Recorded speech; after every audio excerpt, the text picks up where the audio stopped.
মরতে রাজি হবে। মা জননী সন্তান যদি খুশি থাকে মাও খুশি থাকবে রে বাবা, আর সন্তান যদি বেজার থাকে মা খুশি রইতে পারবে না। মা কোনদিন সন্তানের দুঃখে খুশি হইতে পারে না, কারণ পৃথিবীর মধ্যে সবচাইতে যদি একজন সন্তানকে ভালোবাসতে পারে সে হলো আপনার আমার মা। কারণ আমার আল্লাহ তাবারাক তাআলা বলেছে পৃথিবীর মধ্যে সবচাইতে বেশি 70% ভালো আমার আপনার মা বাবা বাসে। জোরে বলেন সুবহানাল্লাহ। ওই বাবা মায়ের যদি আমরা কষ্ট দিয়ে দিই, আমরা যত ইবাদত বান্দেগি করি না কেন, আল্লাহ তাবারাক তাআলা আমাদেরকে জান্নাতবাসী করবে না। আমাদের ইবাদত বান্দেগি আল্লাহর দরবারে কবুল হবে না। এই জন্য পিতা মাতাকে কখনো কষ্ট দেবেন না, পিতা মাতার কথার অবাধ্য হবেন না। পিতা মাতা যদি কিছু চায় না বলবেন না, সাধ্য থাকা পর্যন্ত, ক্ষমতা থাকা পর্যন্ত। কারণ যেই সময় আপনাকে দেওয়ার মতো আপনার পিতা মাতার কিছুই ছিল না, ওই পিতা মাতা কত কষ্ট করে তোমাকে এনে দিয়েছে, খাইয়েছে, পরিয়েছে। আজকে ওই পিতা মাতাকে তুমি কেমন করে না বলতে পারো? যে হালিমা সাদিয়া রাদিয়াল্লাহু তাআলা আনহা আমার নবীজিকে লালন পালন করেছিলেন, ওই নবীজি বক্তব্য রাখছেন, তাকরীর করছেন। এমত অবস্থায় আমার নবীজির পাগড়ি মুবারক খানা খুলিয়া আবু বকরকে বলল, আবু বকর ওই দেখো একজন বৃদ্ধ মহিলা আসতে যায়, ওই বৃদ্ধ মহিলাকে আমার পাগড়ি খানা বিছিয়ে দাও।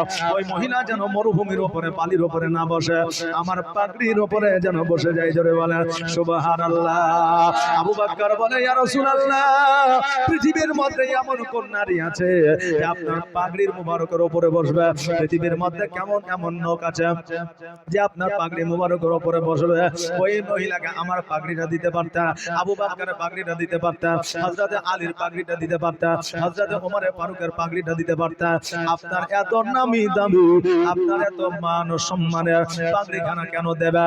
আমার নবী বলে, আবু বকর, আজকে যে মহিলা পায়ের তলে আমার পাগড়িটা বিছিয়ে দিতে বলি, ওই মহিলার অন্য কোন মহিলা নয়, ওই মহিলা হলো আমার দুধ মাতা হালিমা। জোরে বলেন সুবহানাল্লাহ। যেই নবী দুধ মাতার জন্য নিজের পাগড়ি মুবারক যদি বিছায়া দিতে পারে, আজকে আমরা নিজের মা বাবার জন্য যদি আমাদের রক্ত মাংস গুলো যদি কাটিয়া কাটিয়া মায়ের পায়ের তলে ফেলে দিই, তবুও ওই মায়ের ঋণ পরিশোধ করা সম্ভব হবে না।